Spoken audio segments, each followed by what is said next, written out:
Apa nama itu? Opak. Topa. Pandemi corona membuat penjualan opak di wilayah Kabupaten Pali mengalami penurunan.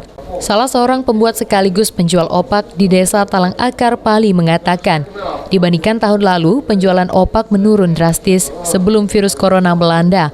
13 kuintal bahan opak disiapkan dan habis terjual. Tapi kini, opak yang terjual tidak mencapai setengahnya. Agar dagangannya ini habis terjual, penjual menawarkan barang dagangannya via telepon dan pembeli pun baru datang membeli opak dagangannya. Buat opak. Opak. Setiap hari, Be? Enggak lah. Enggak juga. Nggak.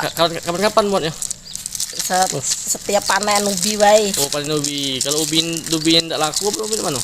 Tidak lah, ubinya pasti laku lah. Ini memang untuk makanan. Banyak umat Biar kali buat. diawetin. Banyak kali buat, lu.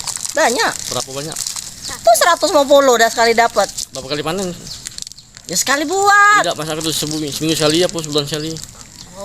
Oh, manennya lama lah. Ngamoy. Opak sendiri dijual dengan harga Rp750 per biji.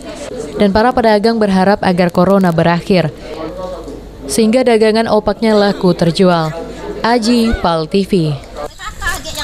Ini kan nak masuk